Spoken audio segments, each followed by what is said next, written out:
Hey, also, we got a new video today, just like most days, and we're covering, you guessed it, chess. So, yeah, as you saw, this game features an attack. Please stick to the end because the comeback is pretty cool. Either way, let's get into it. So, I start with d4, of course, and my opponent plays knight f6. I play bishop g5, the Trompowsky, and my opponent plays something that I haven't seen in a very long time. He plays the Raptor variation. Very nice opening. And I haven't seen this in a while because I don't really know. Maybe just fell out of fashion. But this is one of my favorite ways to play in the Trompowsky. So what you do is you go h4. My opponent played this move h6, which is kind of strange. Most people do is they take hg, and I get some space in the center. I have some nice pressure for having a weak pawn on g5, which I can actually very easily defend. It's not as weak as it looks. Anyway, so that didn't happen. My opponent plays this move h6, which I've never seen before, and I simply go bishop f4, very reasonably, because there's no real other square for the bishop to go to. Like, if I were to go to e3, then, I mean, I'd be blocking my e pawn, my bishop wouldn't be getting out. D2 looks kind of weird, and c1 is the home square, so I don't want to go there. Bishop f4 just seems like the best move. My opponent plays d6. I go e3. My opponent goes knight d7, of course, developing the knight. I go for this move f3, and this is very interesting. It's very interesting move that I play here. Um, F3 is a little strange for those not accustomed to the Trompowsky. Basically, a lot of the times you do, in fact, play F3 and the move like G4 at some point and just take a ton of space on the king side. But actually, in this case, it is wrong. I play G4 because I know what I'm doing in my opening, but this is not correct. And the reason why it's not correct is because black hasn't really played in a way where this is okay. Normally, when you play f3 and g4 and stuff, um, this can come when the pawn actually. This can come when you've. How do I say this? This can come after you've traded this knight for. Um, which bishop is it? It's this bishop. After you trade this knight for this bishop, which can happen sometimes. Actually, no, you trade this knight. Sorry, you trade this knight for this knight, and then this bishop gets kicked around by the pawns. Yeah, that's the point of f3 g4, and I played it wrong here, which is unfortunate, and I hope I can do better. But you know, sometimes you gotta. Sometimes you make mistakes. Either way, my opponent goes for this move e5, which is very interesting, and me being the decent person, I realized that de5 only helps my opponent, and after de5, bishop g3, my opponent has this open file, so their queen gets active, their bishop also gets into the game, this bishop is open, and if anyone's better here, it's black, because black has the center control and has the more active pieces. Anyway, so I didn't take, I played bishop g3. My opponent played this move c6, which is very interesting. He's trying to open up the queen to a5, and I thought about like stopping this, maybe like even like something as drastic as b4, but I decided not to. I decided it wasn't that big of a threat, so I just played this move c4, and if queen a5 happened, I would be playing the move knight c3 very simply. Now my opponent plays queen d6, which is a mistake, but it's the start of their attack, as you know from the title.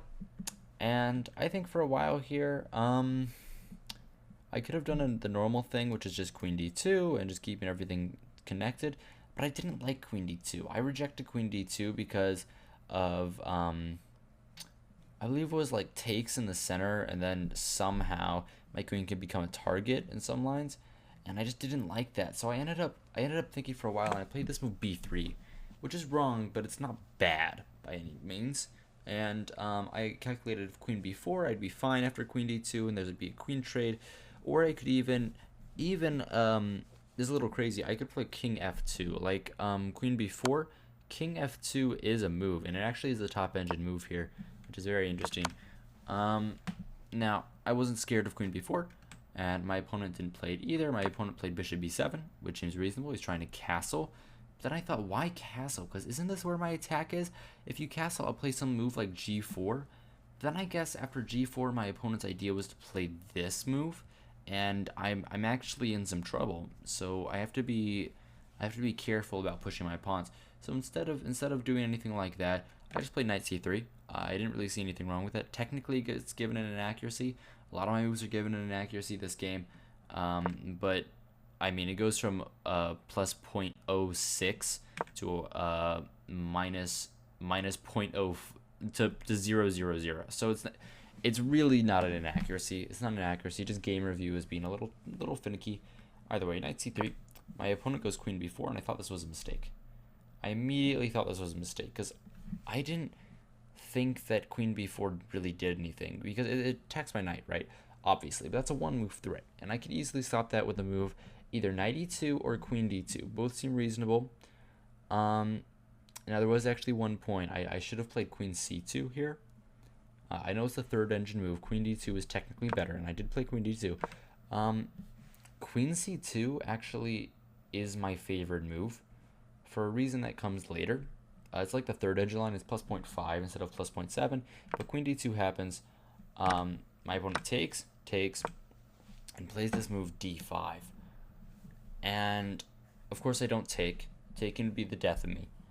But I don't play the right move either. The right move is very interesting. The right move is simply bishop d3. The right move is simply bishop d3. I have a +1 advantage after takes. I'm okay, but I get scared here. I get really scared. I see this open file on my king. I see this open e file, and I am freaked out. So I need to get my king off that immediately. And I really played a very overcommittal move. I played the move king d1. And this is why I should have played queen c2, because I might want to play the move a3 eventually. If my queen was on c2, let's just say all the way back here, I played queen c2, takes this move. I was thinking a3. I was thinking that a3 and I was slightly better. But I can't play a3 because in the other line, a3 would just hang the b3 pawn. And I can't allow this. The computer says it's fine, but the computer is a scumbag and no one cares. So that's why I thought queen c2 was better. Anyway, king d1 happens, and I'm trying to go king c2, bring my rook to the open file, play bishop d3 and knight e2, but of course it's a bad move, and it's very overcommittal, and I really shouldn't have done it, because my opponent actually just can rip over in the center immediately with dc, bishop c, and then I'd have an isolated d pawn, IQP, and that could be a target in the future, especially since my king is still in the center. If anything, I should have long castled. Long castles was probably better than what I played. Slightly, it's still bad. Anyway, king d2, king d1. My opponent plays a5, and now it gives me the advantage right back, and he's trying to attack me, obviously. But then I thought, a5? Is there really that big of a threat? If I go king c2, what happens? a4 takes. If the rook sacrifice comes, I think I can just take it. I don't think there's any issue with just ba there. Maybe queen takes. It's complicated, but I think I'm fine. And I played c5. C5 is another move like king c2 that doesn't really change anything about the position, but c5 does have an idea, and the idea is to eventually put the knight on b6, and also you might be cleanly aware that the queen is almost trapped. So move king c2 and a3, or just king c2, a3, and the queen actually has no more squares. So it has to be very careful. My opponent finds a great move though. My opponent finds the move b6, and this kind of didn't pass my mind. I was expecting b5 for some reason, but b5 just doesn't make any sense. I don't know why I was expecting it. b6 is just kind of attacks my structure. It's a very reasonable move, but it just completely slipped my mind.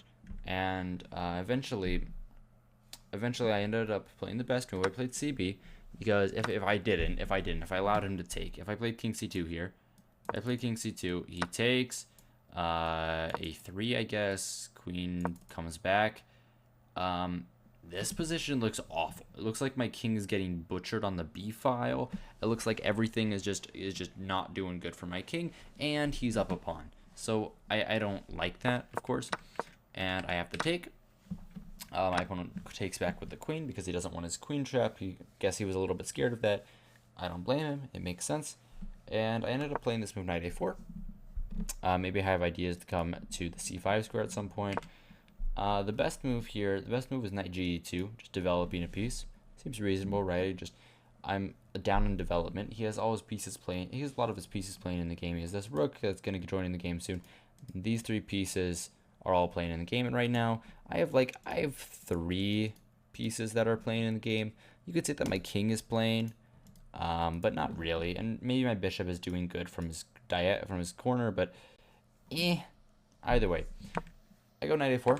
My opponent comes back to a7, and I play this move rook c1, and I tell him that he can play c5, but I'm not too worried about it. He doesn't.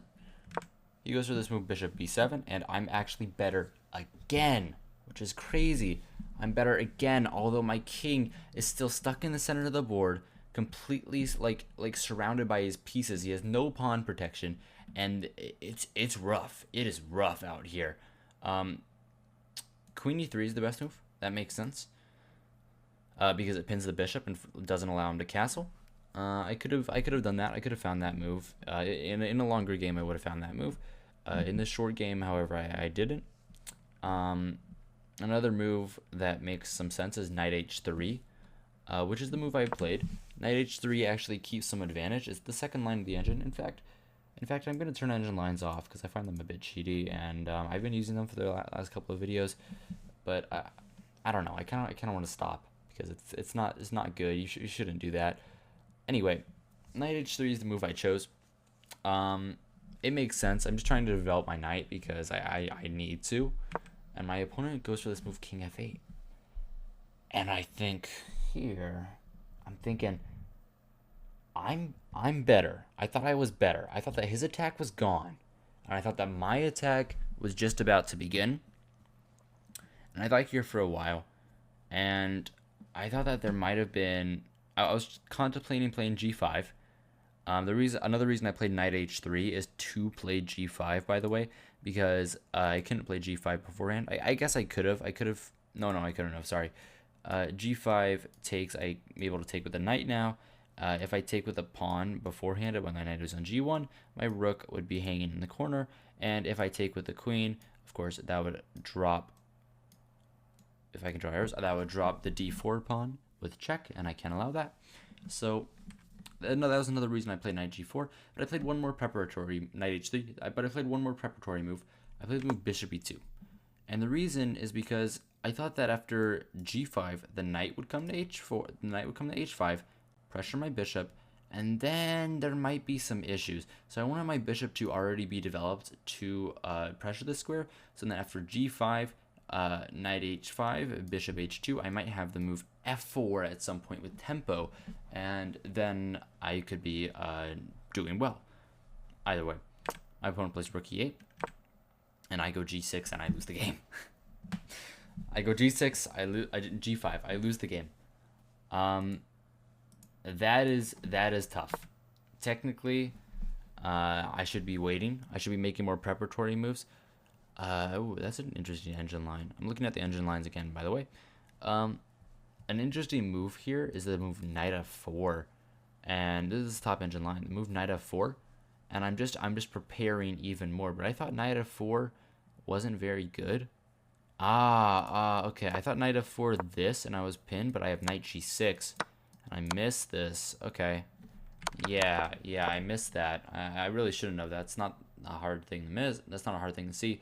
But either way, that's kind of why I didn't play knight f4. And I thought g5 was just crushing immediately. It's not. Engine lines back off. Don't want to cheat. Engine lines back off. Of course, I thought knight h5. But I thought I was just opening up the king here, and I thought I was better after the simple move. First, of course, I defend on my bishop. I play bishop f2. This is a multi-purpose move. It's better than bishop h2 because the rook might want to be on this file, and the bishop is actually better defending this pawn. If my queen is ever to move, the bishop would also defend the pawn. My opponent plays this, still giving me tempo moves, so I have to move my queen again. I go up to d3. Another big mistake for whatever reason. Bishop h6. The reason I played queen d3 is because bishop a6 is not a threat anymore because both of these pieces attack, and I didn't really want to move my queen to like c2 or something because that didn't seem right, and I really like this bishop, so that's why I played queen d3. And my opponent plays g6, and I'm back in the game again somehow. If I remember correctly, I ended up analyzing the game beforehand, and there's a crazy engine line in many of these positions. I believe the move here is queen b8. Is it? I think so. Yeah, queen b8, sniping this whole diagonal, this whole diagonal, and it's actually really, really tough. This move looks very innocuous, but I'm unable to play f4 now. If I take, the attack is over because the queen will always be in time to trade on either on the d6 square. The queen will be able to trade queens with me, and the attack is dead. So queen d8 is a very interesting move. But he misses it. He plays g6, and I missed queen d8 too. I'm not like saying that I saw it during the game. I saw it after, only in analysis, because I do a little analysis before these recaps. I play gh. Seems very reasonable. Queen b8 also still works. Queen b8 still works, but he takes first. I go rook g1. I'm trying to pressure this pawn. If I could sack a knight on that square, that might work. I'm always looking for sacrifices. No sacrifices work right now, but in the future, maybe something after like bishop e3, targeting the rook and making a move, I might be able to get some sacrifice on that square. My opponent goes back, and now that opens up the f4 square, and that's interesting. That makes me like really consider sacrifices. So I plan a knight on f4. That's the whole point. That's why I want to do it. And now I have the idea of playing h5. If knight back, I can probably trade with it. And I should be fine. Like, let's just see this line. If knight back, I can probably take. And I thought my attack was really strong here. If rook takes, I might play this move, maybe. Maybe not. I'm not sure. But basically, if here, I'm... Wait, what? What is the... Oh, okay. I just missed that my bishop on f2 was hanging. Oh, wait. One more thing. Wait, what?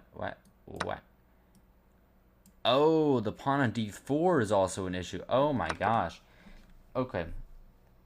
I just thought that was winning. I guess not.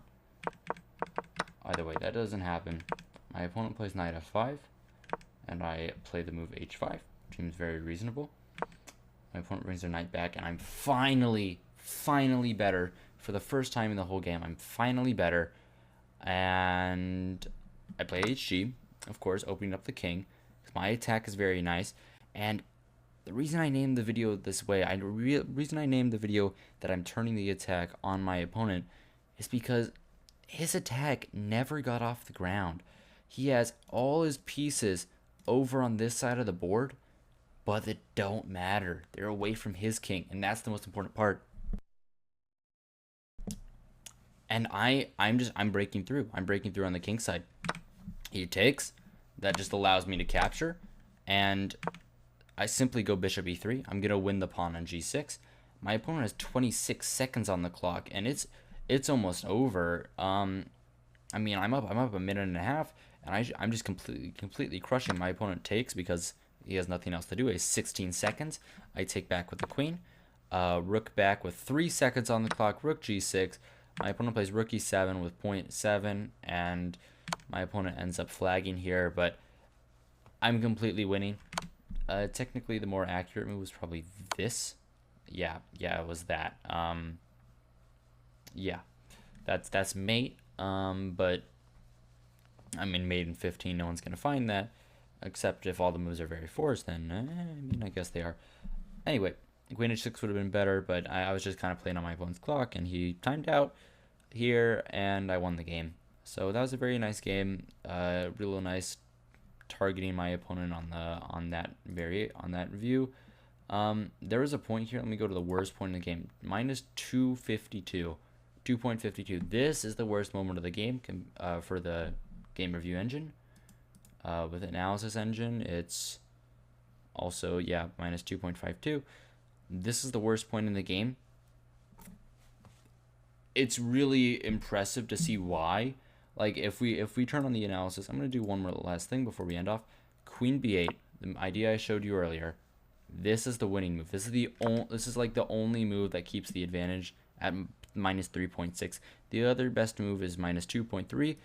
Queen b8 is the only move that works, and this kicks the knight off. And here I would be lost. If he had found Queen b8, I mean, props to this guy. That'd be incredible, because Queen b8 is just an insane engine idea.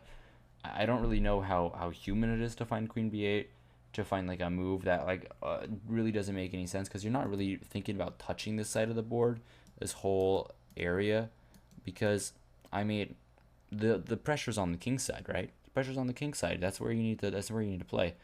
But Queen b8 that's wild. That's a wild idea. Anyway, so that was this. I hope you guys enjoyed. Hope you guys found this instructive. Hope you guys found this entertaining. Yeah. Good evening and good night.